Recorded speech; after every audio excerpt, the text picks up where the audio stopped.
नमस्कार दोस्तों, मैं हूं अतुल सिंह। स्वागत है आपका इन्वेस्ट कर लो भाई चैनल में। दोस्तों, एक वक्त था जब यस बैंक का नाम सुनते ही हर इन्वेस्टर के दिल में डर बैठ जाता था।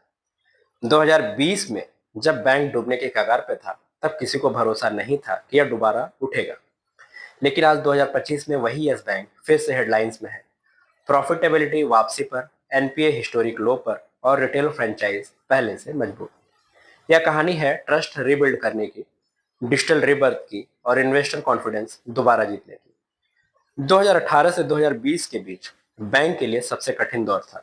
High corporate exposure, governance crisis और बैड लोन्स ने पूरे सिस्टम को हिला दिया। आरबीआई ने तुरंत दखल दिया, एसबीआई लेड रिस्ट्रक्चरिंग हुई और नए मैनेजमेंट ने कमांड संभाली। नया फोकस था ट्रांसपेरेंसी, रिटेल एक्सपेंशन और कैपिटल एडिक्वेसी। मार्केट ने इसे नोट किया। इन्वेस्टर्स धीरे धीरे वापस आने लगे। 2023 के बाद यस बैंक ने धीरे धीरे अपनी क्रेडिबिलिटी रीगेन की। एसेट क्वालिटी में जबरदस्त सुधार भी देखने को मिला। ग्रॉस एनपीए अब 1.9% पर आ चुका है FY25 तक। नेट एनपीए गिरकर 0.6% और कैपिटल एडिक्वेसी 17.2% तक। रिटेल बेस पर जोर दिया गया, 15 लाख नए सेविंग अकाउंट्स खुले। डिजिटल लोन सेगमेंट में 40% ईयर ऑन ईयर ग्रोथ दिखाई गई। ये डेटा बताता है कि टर्न अराउंड सिर्फ कागज पर नहीं, ग्राउंड पर भी दिख रहा है। FY25 में बैंक का नेट प्रॉफिट 4,563 करोड़ रहा, जो 138% ईयर ऑन ईयर ग्रोथ दिखाता है। ऑपरेटिंग प्रॉफिट भी 29% बढ़कर 7,346 करोड़ तक पहुंचा। इंटरेस्ट इनकम में स्टडी राइज देखने को मिली और एनआईएम यानी नेट इंटरेस्ट मार्जिन अब 2.9% तक पहुंच चुका है, जो 2020 में 1.8% था। डिपॉजिट 3.2 लाख करोड़ के पार, loan book 2.3 lakh crore, CASA ratio लगभग 31%, यानी डिपॉजिट बेस स्टेबल हो चुका है। रिटर्न ऑन इक्विटी अब 7.5% है और मैनेजमेंट गाइडेंस है कि FY26 में इसे 10% क्रॉस कराना है। बिजनेस सेगमेंट की बात करें तो रिटेल बैंकिंग, यस बैंक अब एमएसएमई और सैलरीड सेगमेंट्स पर जोर दे रहा है। पर्सनल लोन, क्रेडिट कार्ड और डिजिटल माइक्रो फाइनेंस में डबल डिजिट ग्रोथ भी दिख रही है।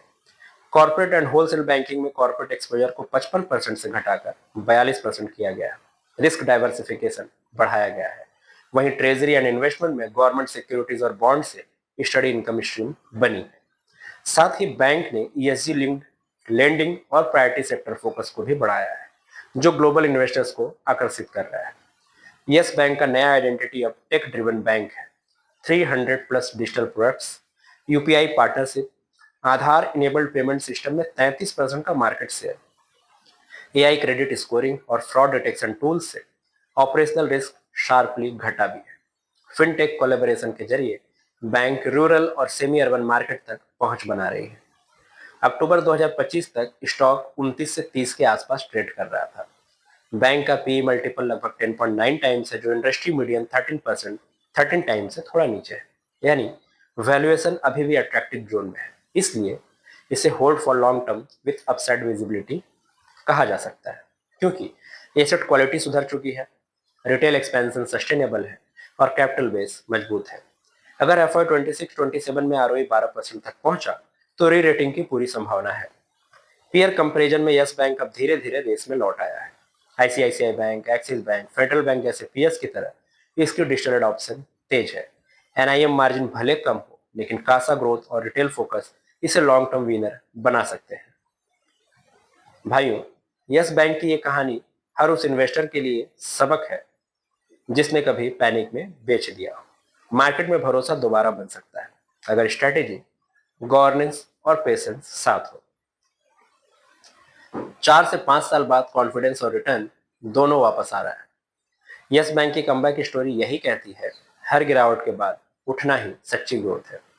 अगर बैंक इस पेस से चलता रहा तो 2026-27 में ये फिर से इन्वेस्टर्स की लिस्ट में आ सकता है।